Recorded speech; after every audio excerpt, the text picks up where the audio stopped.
Everywhere I look online, I see positivity and inspirational guides to change your life for the better. But for some reason, I see no clear guides on how to ruin your life. Well, the following video is to fill that void.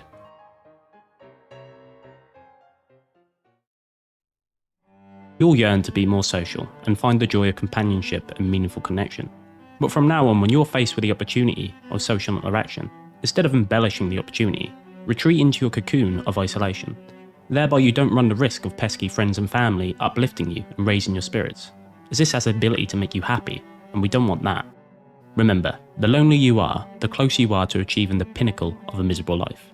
By mastering the art of declining invitations, cancelling plans, and embracing the echo chamber of your mind, you are building the foundation of what is to be your miserable life.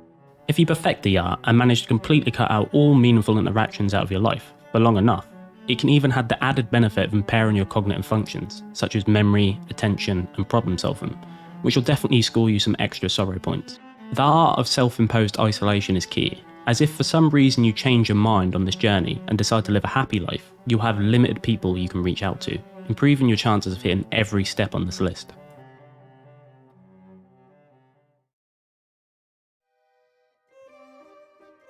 The delicate art of not taking accountability. This is the art of convincing others, and especially yourself, that your failures and shortcomings are all down to outside factors.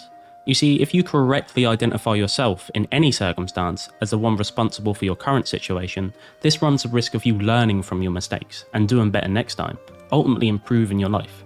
This is not an effective strategy in leading a miserable life and should be avoided at all costs. Instead, you should shirk all responsibility whenever given the opportunity. You made plans to go to the gym.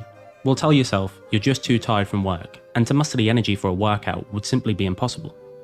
Ignore the fact that people like David Goggins exist, or improving your health will raise your energy levels, the apparent thing stopping you from going in the first place. You said you were going to start that business idea you've always dreamed about. In this situation, tomorrow is your best friend. By giving your future self all the responsibility, this ensures your present self is free to do whatever it wants. Just boot up your favourite game guilt-free and spend the night away. Now, when tomorrow arrives, simply rinse and repeat. The key is to constantly think of all the amazing things future you will accomplish, giving you a sense of accomplishment now with none of the work. And at all costs, try to avoid the realisation that future you doesn't actually exist, as this will put the earnest responsibility right back in your court.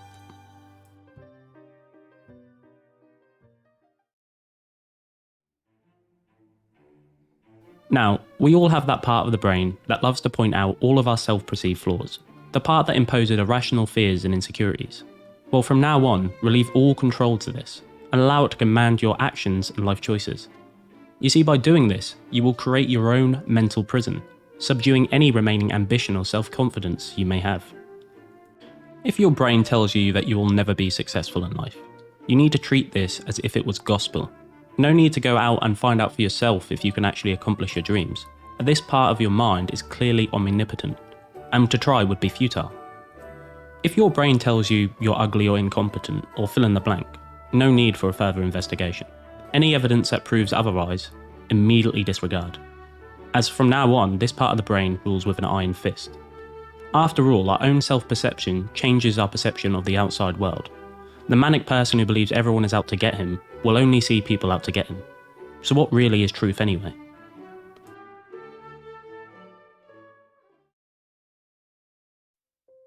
This step is rather simple. Avoid anything that's even slightly uncomfortable or challenging. You see, adversity is one of life's greatest teachers. Being on the edge of discomfort and challenge can cause a little thing called growth, and we don't want that. By always remaining in the centre of your comfort zone, you allow yourself to be forever stranded in your current position in life. This means never exercising, putting in zero effort with friends and family, never taking risks, and of course, never challenging your own beliefs. Because if we challenge our own beliefs, it might shed light on what a monumental fuck-up we are.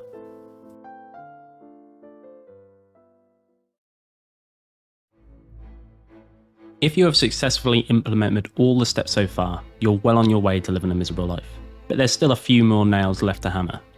Next, we must develop the habit to compare, and compare some more. Particularly those who appear to be happier and more successful than yourself. By focusing completely on other people's accomplishments and disregarding your own achievements, this will foster a deep resentment and envy for those around you, as well as an accompanying feeling of worthlessness due to the unavoidable self-criticism that will come as a result of this practice. If you do this for long enough, you will create an unattainable standard of where you should be in life. Remember, only compare yourself to those who are realms ahead of where you are in life. By doing this, it ensures the bar is impossibly high, making you feel as if there's no reason to try in the first place.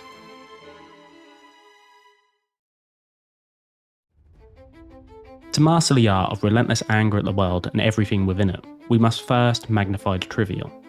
Make mountains out of every molehill. Let the tiniest inconveniences consume your thoughts and mind. Traffic jams, misplaced keys, and now slow internet connections are now a major offence against your happiness. Remember, the world revolves around you and your inconveniences. You must also embrace pessimism. Assume the worst in every situation. Convince yourself that the universe is conspiring against you. Ignore any evidence to the contrary and focus solely on the negative aspects of your life. Rain or a sunny day, clearly it's a personal attack from the man above. I must make it clear, at no point try to use rationality, as this may quell your rage, running the risk of you shattering your illusion of universal oppression that you are clearly going through. Another pro tip that seems highly effective today is you must become a professional offence taker. You must seek out every opportunity to be offended. Scan conversations, social media posts, and innocuous advertisements for any potential slight or microaggression. Remember, no comment is too innocent to be twisted into an insult.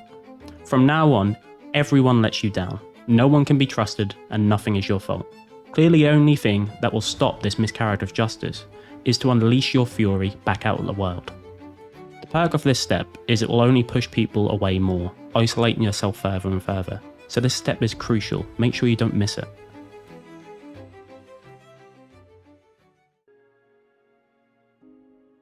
So far so good. By now, you probably feel as things couldn't get any worse, which is great.